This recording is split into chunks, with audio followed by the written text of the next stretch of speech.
When Israel becomes the ruling state in the world, then the Jews will say, the golden age has come again. The prophecy is being fulfilled. But they're being deceived in the grandest and most magnificent deception mankind has ever witnessed. No, this is not the golden age. You've been deceived by Al-Masih al-Dajjal.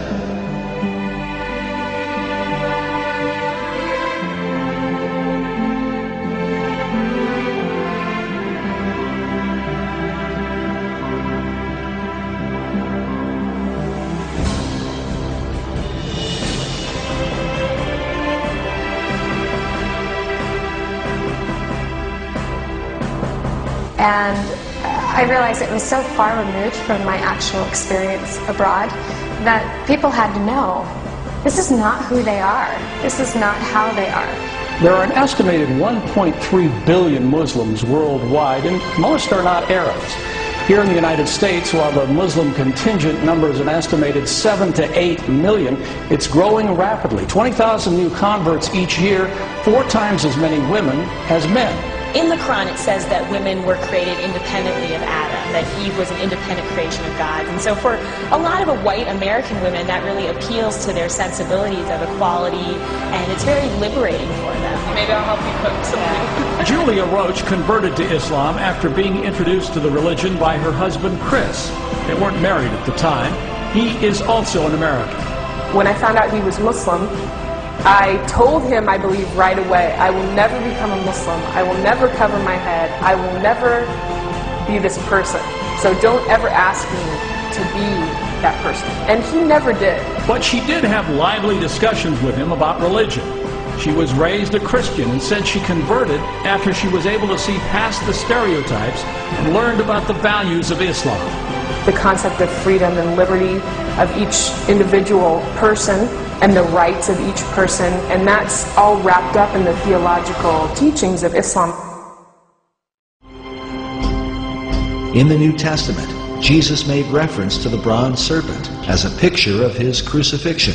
He said, "As Moses lifted up the serpent in the wilderness, even so must the Son of Man be lifted up, that whosoever believeth in him should not perish, but have eternal life."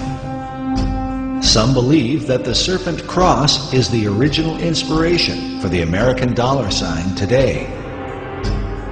While the image of the bronze serpent holds a very particular meaning for Christianity, David Oveson explains that Kabbalists and alchemists find an interesting parallel in the Hebrew gematria. The Hebrew word for the serpent of Moses is Nakash, which means the shining one. The numerical gematria for Nakash is 358. This is also the numerical equivalent for the Hebrew word Mashiach, or Messiah.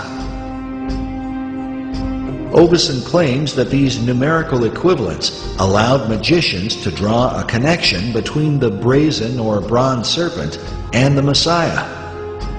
But exactly what Messiah do they mean? The phrase e pluribus unum, or out of many, one, appears in the banner held in the mouth of the American eagle. The word one appears a total of 7 times on the dollar bill. Oveson writes, "In magical numerology, the number 7 is regarded with a special veneration. Certain texts that deal with the meanings of numbers insist that 7 stands for the complete temple." The temple he refers to is the ancient temple of God, built by King Solomon in the city of Jerusalem. Oveson goes on to say that the concept of a complete temple is symbolized by the unfinished pyramid of the Great Seal, where the symbol of a Messiah figure is also shown with the all-seeing eye, representing the capstone that will one day complete the pyramid.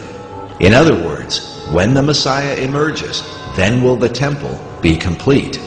But just who this Messiah will be is the subject of intense debate, and the clues to his identity are said to be related to the temple itself.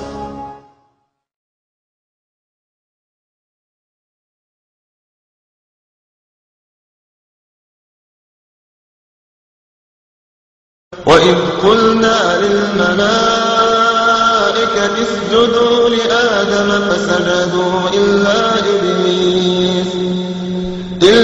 إبليس كان من الجن ففسق عن أمر ربه أفتتخذونه وذريته أولياء من دوني وهم لكم عدو بئس للظالمين بدلا.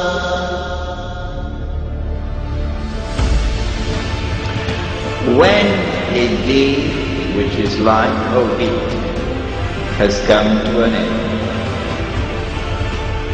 and we will know that because the water in the Sea of Galilee would have dried.